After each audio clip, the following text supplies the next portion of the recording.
com meu pai, João, que seria 1-1. A maioria dos jogos entre Palmeiras e Flamengo tem terminado empatado, né?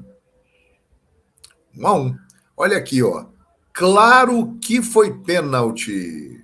Nairon Saldanha tá falando do lance do Richard Rios no Everton Ribeiro.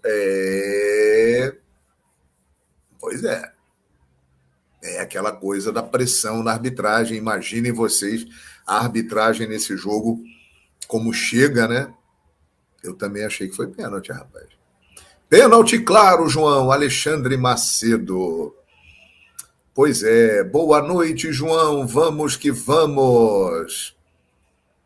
A pressão que eles fizeram na CBF deu certo. O clima realmente ficou muito difícil para a arbitragem, né? A semana inteira, sistema, prejudicando e tal. O Flamengo teve chance de ganhar o jogo, mas nós vamos analisar a partida já já. E olha aqui, ó, HJ Neto. Esfrega as mãos, porque teve Flamengo e Palmeiras. Uma curiosidade, vocês sabem quando está o Alexandro, claro que foi pênalti, carga nas costas do Everton Ribeiro. É uma opinião quase que unânime. Eu também, olhando o lance com atenção aqui algumas vezes, eu achei que foi falta mesmo, hein?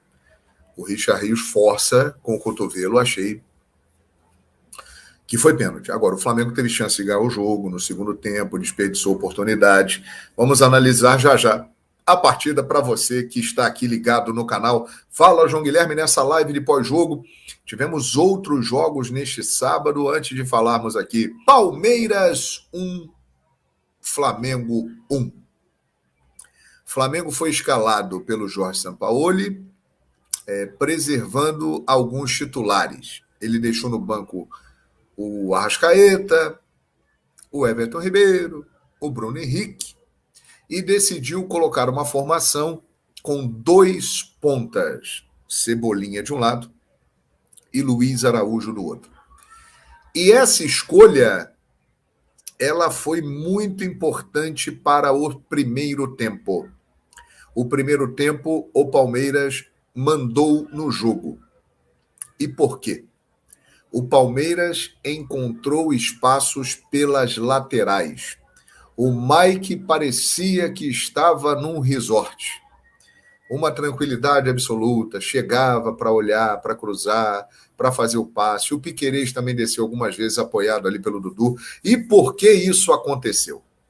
Porque Luiz Araújo e Cebolinha não conseguiram desempenhar a função tática de acompanhar o lateral, de fechar os espaços pelo lado do campo, e isso acabou sobrecarregando os laterais, o Wesley e o Ayrton Lucas, que tiveram que ficar, não conseguiram avançar, e nas poucas vezes que foram, não produziram muito.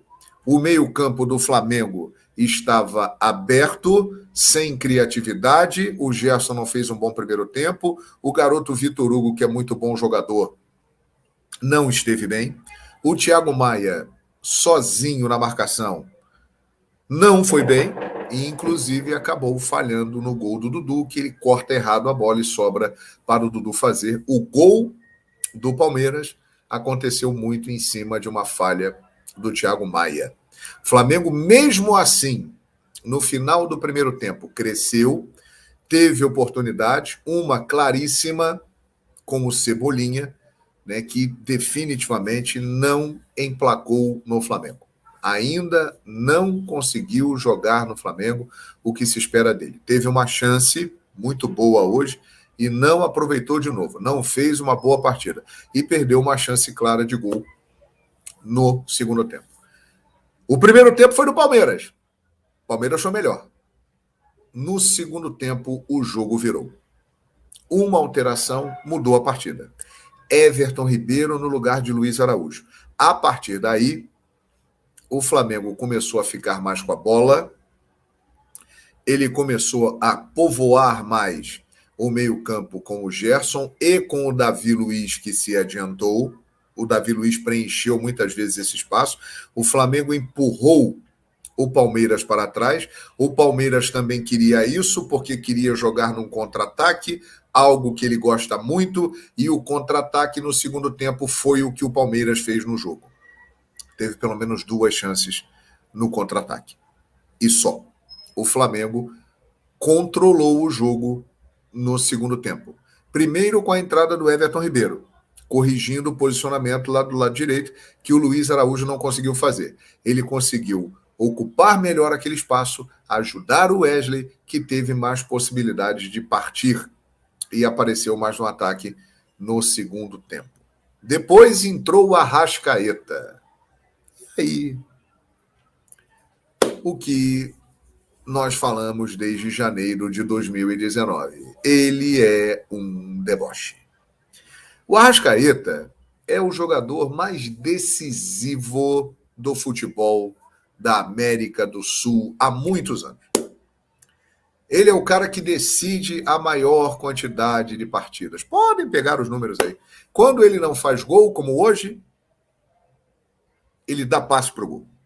Na maior parte das ocasiões. E não deu outra. Ele entrou numa boa jogada do Everton Ribeiro, combinando com o Gerson e com o Wesley, cruzamento, e o Arrascaeta de cabeça foi lá e empatou. Merecido o empate do Flamengo. O Flamengo foi melhor no segundo tempo, Palmeiras foi melhor no primeiro tempo.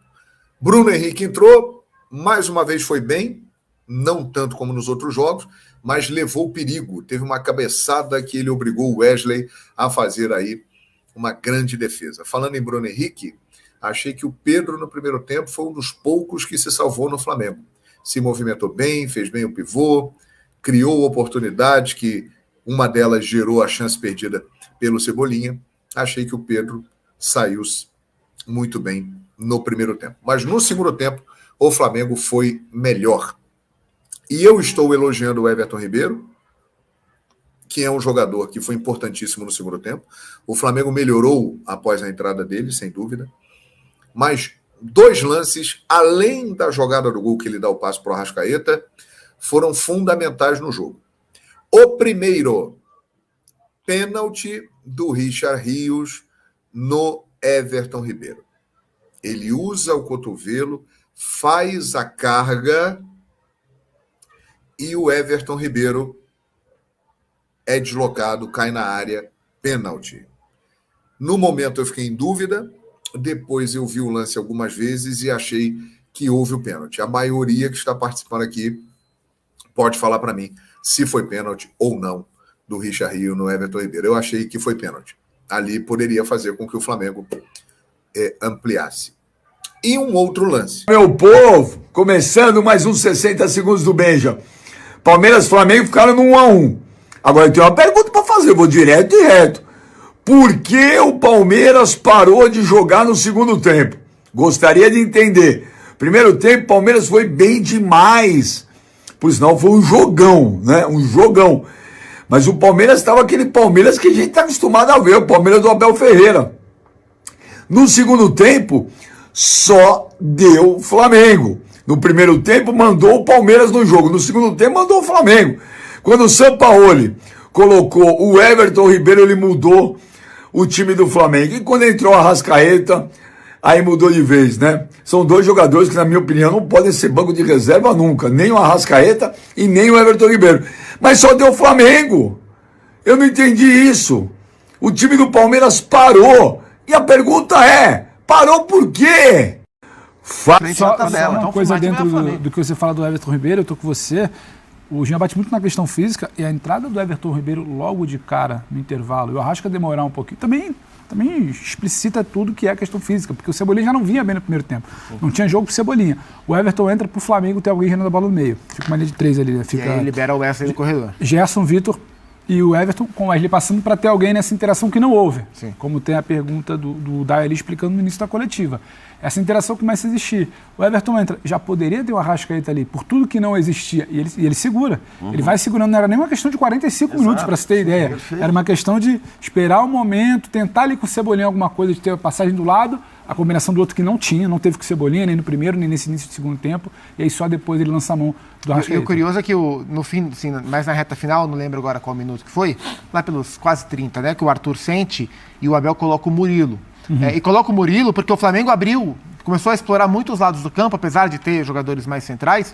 E aí o Palmeiras coloca o Murilo para fechar realmente numa linha de 5. O que o São Paulo imaginou lá do início. E aí, com 3 zagueiros escalados, o Palmeiras toma um gol de cabeça do Arrascaeta. No momento em que o Palmeiras estava mais protegido de um eventual cruzamento, com 3 zagueiros muito bons na bola aérea. O Murilo, era o Mike entrega pro Murilo. O Murilo vai no Arrascaeta e o Arrascaeta vem e ele não acompanha. Ele sozinho, né? O Luan fez uma partida muito boa mesmo. E achei muito importante pro Luan fazer um jogo bom que ele fez depois do azar que ele deu contra o São Paulo, porque o Luan já cometeu falhas em momentos decisivos. Contra o São Paulo ele deu azar, que a bola raspa na cabeça que o Luan dele, já cometeu falhas, mas o Luan também já teve outros momentos de azar também. Exato, é impressionante. Mas ele jogou bem contra o São Paulo e ele jogou bem, ele vem num bom momento técnico. Sim. Tanto que o Murilo volta de lesão pro banco. E sobre leituras, a entrada de um terceiro zagueiro, ela é contra-atacada com a entrada do Bruno Henrique. Sim. Porque a diferença é de minutos. Sim.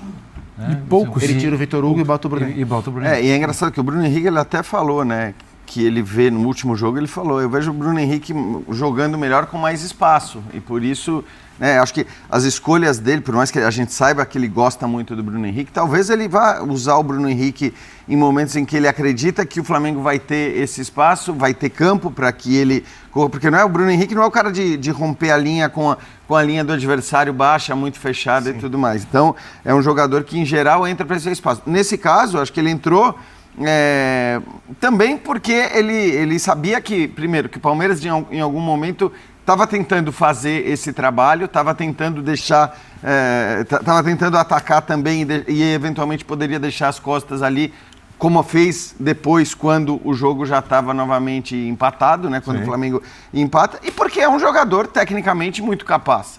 Um jogador que também pode resolver com uma bola aérea, como aconteceu no jogo anterior.